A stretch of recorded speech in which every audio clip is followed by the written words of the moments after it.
اس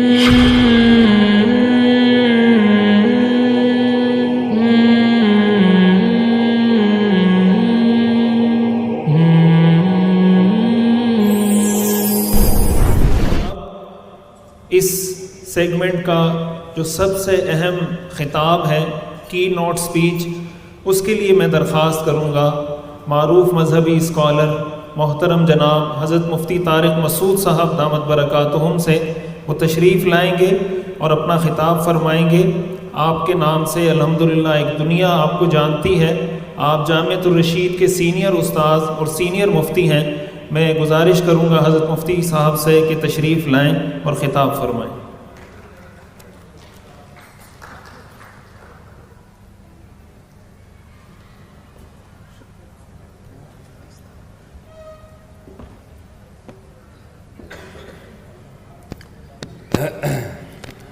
السلام علیکم ورحمۃ اللہ وبرکاتہ۔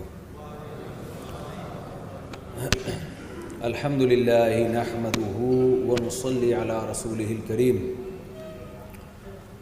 مفتی رشید احمد خورشید صاحب ہمارے دوستوں میں سے ہیں، اگر سفر میں بھی اتنی عزت دے رہے ہوتے بڑا اچھا لگتا۔ وہاں تو بڑے دوستوں کی طرح رہے ہیں، ابے تبے سے ہماری بات ہوتی رہی ہے، یہاں ماشاءاللہ بڑے عزت کے ساتھ، اللہ جزائے خیر دے دے۔ اور اس سے بڑھ کر یہ کہ اگر گھر میں بھی ہمیں اتنی عزت مل جائے، ہمارے پاس تو 3 تھانے ہیں۔ آپ جب انڈیا جاتے ہیں نا، بڑی ایک سنجیدہ سی محفل چل رہی تھی، 2-4 باتیں مجھے ذرا کرنے دیں۔ آپ جب انڈیا کا ویزا لے کے انڈیا جاتے ہیں تو جس شہر کا ویزا ملتا ہے وہاں سے آپ کو کہیں اور جانے کی اجازت نہیں ہوتی، تھانے میں بتا کے جانا پڑتا ہے آپ کو کہ میں فلاں جگہ جا رہا ہوں۔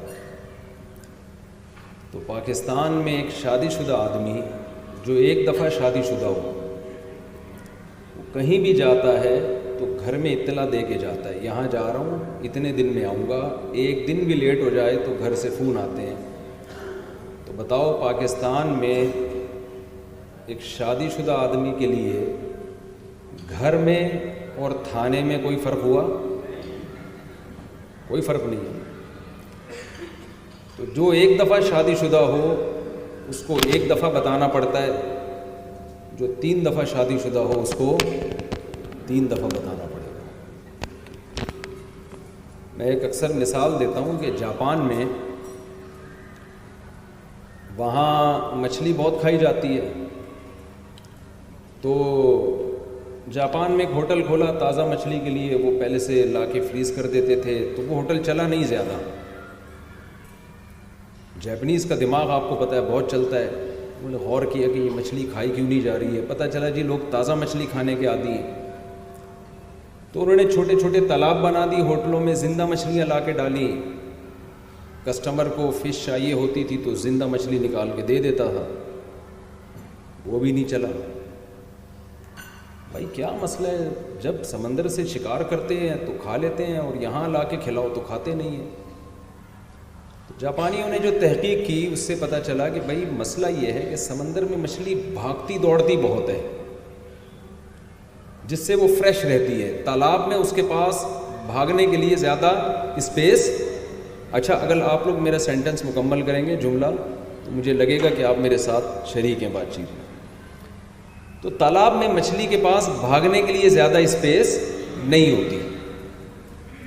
تو انہوں نے کہا اس کا مطلب ہے مچھلی میں ٹیسٹ پیدا کرنے کے لیے اور اس میں فیٹ پیدا نہ ہو، یہ سلم اسمارٹ رہے، تو ہمیں کوئی ایسا کام کرنا ہے کہ تالاب کے اندر بھی یہ دوڑے۔ تو انہوں نے کیا کیا، ایک شارک مچھلی لا کے چھوڑ دی تالاب میں۔ وہ شارک مچھلی کھانے کے لیے باقی مچھلیوں کے پیچھے پیچھے، مچھلیاں آگے آگے، پورے پکڑن پکڑائی ہو رہی ہے نا تالاب کے اندر۔ یہ تجربہ بڑا کامیاب ہوا اور بالآخر لوگ جاپنیز کھانے لگے وہ فش، اور ٹیسٹ اس میں پیدا ہو گیا۔ تو آپ سوچیں ایک تالاب میں ایک شارک مچھلی تھی اور 5-6 نارمل مچھلیاں، تو جس تالاب میں ایک نارمل آدمی ہو 4 شارک ہو تو اس کی حالت کیا ہوگی؟ تو میں جب سے سفر پہ نکلا ہوں، سفر سے 1 ہفتے سے زیادہ ہو گیا ہے، مسلسل کہاں ہیں، غائب ہو گئے، بس پورے تانے تو میں نہیں بتا سکتا کیا کیا مل رہے ہیں. تو مقصد میرا بتانے کا یہ ہے کہ دیکھیں ہم نے بھی اپنے ٹائم کو ایک وقت لگایا پاکیٹ ویلفیئر ٹرسٹ کے لیے. کیوں لگایا، تھوڑی سی میں اس کی آپ کو ہسٹری بتاتا چلوں. آپ حضرات کو معلوم ہے قرآن مجید نے جہاں نماز کا ذکر کیا وہیں اللہ کے راستے میں خرچ کا تذکرہ کیا ہے. ایسا معلوم ہوتا ہے اللہ کو کنجوس نمازی بالکل بھی پسند نہیں ہے. آپ قرآن کا ترجمہ اٹھا کے دیکھیں، جہاں نماز وہاں زکوٰۃ، جہاں نماز وہاں ينفقون فی سبیل اللہ. حتیٰ کہ جہاں تہجد کا ذکر ہے وہاں بھی اللہ کے راستے میں خرچ کرنے کا ذکر ہے. تتجافى جنوبهم عن المضاجع يدعون ربهم خوفا وطمعا ومما رزقناهم ينفقون. فرمایا ہمارے نیک بندوں کے پہلو رات کے آخری حصے میں بستروں سے الگ ہو جاتے ہیں اور رات کے آخری وقت میں وہ اللہ کے سامنے کھڑے ہو کر اسے امید اور خوف کے ساتھ پکارتے ہیں. پھر کیا کرتے ہیں، وَمِمَّا رَزَقْنَاهُمْ يُنْفِقُونَ. یہ بھی ان کی عادت ہے راتوں کو مصلی سنبھالنا، اور ایک اور ان کی عادت ہے جو رزق ہم نے ان کو دیا اس میں سے خرچ کرتے رہتے ہیں. یہ فعل مضارع ہے، یہ کام مسلسل ہوتا رہتا ہے. 2 آیتیں قرآن مجید میں ایسی ہیں جہاں نماز کے فوراً بعد اللہ نے انفاق کا حکم نہیں دیا، ایک آیت بیچ میں ہے اس کے بعد انفاق کا حکم ہے. لیکن آپ قرآن اٹھائیں گے، نماز زکوٰۃ، نماز صدقہ، نماز خیرات، نماز انفاق، تو بھائی کچھ تو ہوگا. بعض آیتیں قرآن مجید کی ایسی ہیں کہ اس میں انسانیت کی خدمت کو اسلام قرار دیا گیا ہے. دیکھیں ہم حدیث سنتے ہیں نا، الطہارۃ نصف الایمان، صفائی کیا ہے، آدھا اسلام ہے. یہ سنتے ہیں نا، آدھا اسلام کیا ہے، صفائی.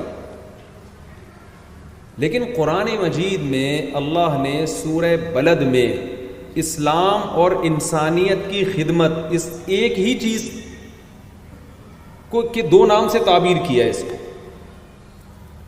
الم نجعل له عینین، کیا ہم نے انسان کو 2 آنکھیں نہیں دیں، ولسانا وشفتین، کیا ہم نے اس کو ہونٹ اور زبان نہیں دی. آج جو میڈیکل سائنس جب انسان کے اعضاء پہ غور کرتی ہے یا اس کائنات پہ غور کرتی ہے، اس کے غور کرنے کا انداز کچھ اور ہوتا ہے. قرآن جب آپ کو اس کائنات میں غور و فکر کی دعوت دیتا ہے تو اس کا انداز وہ کسی اور نقطۂ نظر سے غور کرنے کا حکم دیتا ہے. اور قرآن بتاتا ہے کہ میری یہ نعمتیں تمہارے اوپر ہیں، تم اقرار کرو اور پھر اس کا شکر ادا کرو. ان نعمتوں کو قرآن کیسے ڈیفائن کرتا ہے؟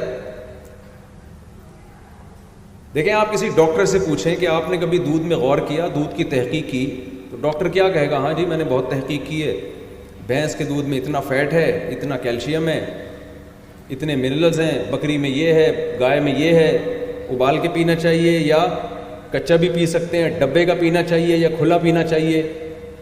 اس تحقیق میں ڈاکٹر ایکسپرٹ ہوگا اور گورا بھی ایکسپرٹ ہوگا. لیکن قرآن بھی دودھ کا تذکرہ کرتا ہے. ایک اور زاویے سے ہمیں قرآن دودھ میں غور کرنے کا حکم دیتا ہے. چونکہ ہم یونیورسٹیوں میں پڑھ رہے ہیں، مذہب بالکل بھی نہیں پڑھایا جا رہا یونیورسٹیوں میں، جس کے نتیجے میں ہم ٹوٹلی مادہ پرست ہوتے چلے جا رہے ہیں. 1400 سال پہلے قرآن نے ہمیں دودھ میں غور و فکر کا حکم دیا. کیسے حکم دیا؟ وَإِنَّ لَكُمْ فِي الْأَنْعَامِ لَعِبْرَةً نُسْقِيكُم مِّمَّا فِي بُطُونِهِ مِن بَيْنِ فَرْثٍ وَدَمٍ لَبَنًا خَالِصًا سَائِغًا لِلشَّارِبِينَ. اللہ فرماتے ہیں اس دودھ میں غور کرو، اس سوکھے چارے کو تم کسی لیب میں لے کے جاؤ، کسی سائنٹسٹ کے پاس، کسی ڈاکٹر کے پاس، جاپان کے سائنسدانوں کے پاس لے جاؤ اور کہو کہ اس سوکھے چارے سے چکنائی اور تیل کا ایک قطرہ نکال کے دکھا دیں، کیا کوئی ڈاکٹر نکال سکتا ہے؟ اگر نکال سکتے ہیں تو آپ یوں کر دیں، نہیں نکال سکتے تو تھوڑا سا اشارہ کر دیں تاکہ مجھے لگے کہ میں سمجھا پا رہا ہوں اپنی بات۔ کوئی ایسی لیب وجود میں آئی ہے یا کوئی ایسی مشین وجود میں آئی ہے، ٹیکنالوجی نے اتنی ترقی کی ہے کہ ایسی مشین ایجاد کر لی ہو کہ ادھر سے سوکھا چارہ ڈل رہا ہے اور وہاں سے ایک پروسیس کے تحت اس سے مکھن نکل رہا ہے یا تیل نکل رہا ہے۔ آپ اگر جاپان کے سائنسدان کے پاس چلے ہیں نا، جاپان کی مثال اس لیے دے رہا ہوں کہ وہ میڈ ان جاپان کوئی چیز ہو تو وہ اگر پان بھی میڈ ان جاپان ہو جائے نا، اچھا ہمارے بہت سارے پشاور اور افغانستان کے لوگ جاپان میں گئے ہیں، جیپنیز کو نسوار کا عادی بنا دیا انہوں نے، نسوار کی دکانیں کھل گئی ہیں وہاں پہ، چپلی کباب بک رہے ہیں، جاپان کی رپورٹ پیش کر رہا ہوں۔ تو